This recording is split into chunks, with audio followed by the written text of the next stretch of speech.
ఏమో ఇది ఇష్టం లేనోళ్ళు ఈ లెక్క తప్పుల తడకంటారు. నేను ఈ వేదిక మీద నుంచి సూటిగా అడుగుతున్న బీజేపీ బీఆర్ఎస్ వాళ్ళని, లెక్క తప్పన్నుడు కాదు, ఎక్కడ తప్పు ఉందో మీరు చూపించండి అని నేను సవాలు విసిరిన శాసనసభలో.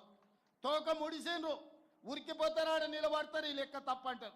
చూపిత్రా నేను దగ్గరకు పోతే ఇంకా కొంచెం ఆ సూటు ఉరుకుతారు తప్ప ఆ లెక్క ఎక్కడ తప్పు ఉందో చెప్పడం లేదు. ఎందుకంటే ఇవాళ ఈ లెక్క పక్కాగా తేలి రేపు అసెంబ్లీలో తీర్మానం చేసి చదువులో, విద్య, ఉద్యోగంలో, రాజకీయాలలో 42% రిజర్వేషన్లు ఇవ్వాలని అసెంబ్లీలో నేను తీర్మానం చేస్తే అది నరేంద్ర మోడీ గారి మెడ మీద కత్తిలా వేలాడుతుంది. ఈ బలైన వర్గాలకు 42% రిజర్వేషన్ వస్తే వీళ్ళు అధికారంలో వాటా అడుగుతారని చెప్పి ఇవాళ బీఆర్ఎస్ వాళ్ళు, బీజేపీ వాళ్ళు ఈ లెక్క తప్పని ఒక తొండి మాటన చేస్తున్నారు. నేను అడుగుతున్నా, ఆనాడు మండల్ కమిషన్ కాంగ్రెస్ పార్టీ వేయబట్టే కదా ఆనాడు లెక్క చేసి ఈరోజు 27% బలహీన వర్గాలకు రిజర్వేషన్లు అందుతున్నది. విద్యా ఉద్యోగాలలో మిత్రుడు అనిల్ చెప్పినట్టు ఆ రిజర్వేషన్లే కదా ఇవాళ నరహరినైనా శ్రీధర్నైనా చాలామంది మా పద్మశాలి సోదరులు ఐఏఎస్లు అయ్యిండ్రు అని అంటే, ఉన్నతాధికారులు అయ్యిండ్రంటే ఆ రిజర్వేషనే కదా.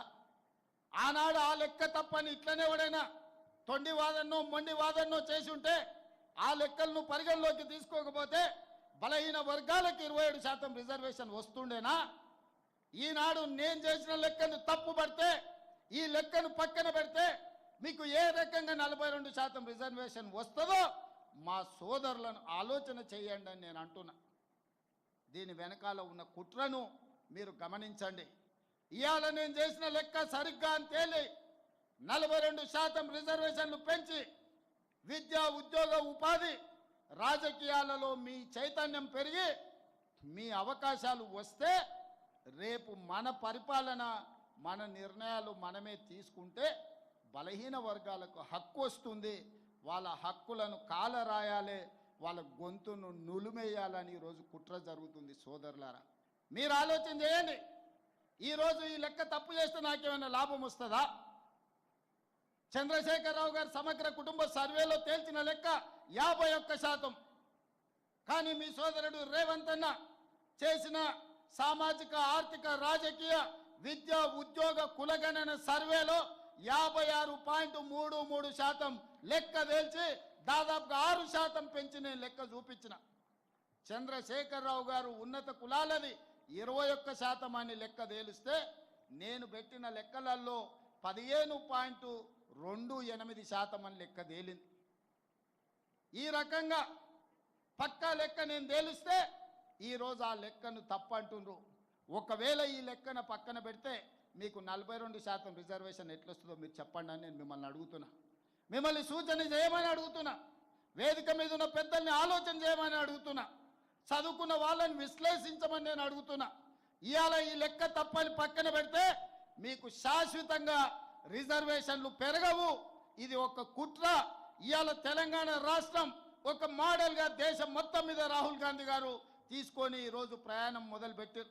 మన బీహార్లో చెప్పిండు, నిన్న గుజరాత్లో చెప్పిండు, మేము తెలంగాణలో లెక్క తేల్చినట్టు దేశం మొత్తం మీద కులగణన చేస్తాం, బలహీన వర్గాల రిజర్వేషన్లు పెంచుతాం, 50% నిబంధన ఏదైతుందో నిబంధనను తొలగిస్తాం, చట్ట ప్రకారం సుప్రీంకోర్టు ఆమోదంతో బలహీన వర్గాలకు 42% రిజర్వేషన్ ఇస్తా అని రాహుల్ గాంధీ గారు చెప్తున్నారు. దానికి మొట్టమొదటి పునాది రాయి ఈరోజు తెలంగాణలో పడ్డది. దీని ఆదిలోనే, దీని పురిటిలోనే గొంతు నొక్కాలని కొంతమంది కుట్ర చేస్తుండ్రు. కుట్రదారులను తిప్పుకొట్టండి సోదరులారా. మీ శక్తిని, మీ యుక్తిని ప్రదర్శించండి, నాకు అండగా నిలబడండి. నేను చేసి చూపిస్తా. 42% రిజర్వేషన్లు సాధించి మీ అభ్యున్నతి కోసం పాటుపడతా. అదే కాదు, ఈరోజు పద్మశాలీలు ఇక్కడనే కాదు, మహారాష్ట్ర ఎన్నికలలో నన్ను ప్రచారానికి పిలిచిండ్రు, సోలాపూర్ పిలిచిండ్రు. నాకు అర్థం కాలేదు, సోలాపూర్లో నాకేమున్నది, నన్నెందుకు పిలుస్తారని. ఆడికి పోతే మా పద్మశాలి సోదరులు మార్కండే భవన్కు తీసుకెళ్ళిండ్రు. అక్కడ ఎవరు గెలవాలన్నా మా సోదరులే. ఈరోజు సోలాపూర్లో ఎవరు ఎమ్మెల్యే, ఎంపీ గెలవాలంటే మా పద్మశాలి సోదరులు ఇక్కడి నుంచి వలసపోయిన వాళ్ళు, మా జగిత్యాల, కరీంనగర్, సిరిసిల్ల ప్రాంతాలకు సంబంధించిన సోదరులు అక్కడ ఉన్నారు. అక్కడ వాళ్ళు నన్ను ఒక మాట అడిగినారు, సార్ మేము 100 ఏళ్ళ పైన ఇక్కడికి వచ్చి మా రాకపోకలు మా సుట్టరికాలు ఉన్నాయి, మేము పిల్లల్ని ఇచ్చుకున్నా చేసుకున్నా మాకు ఫంక్షన్లకు ఒక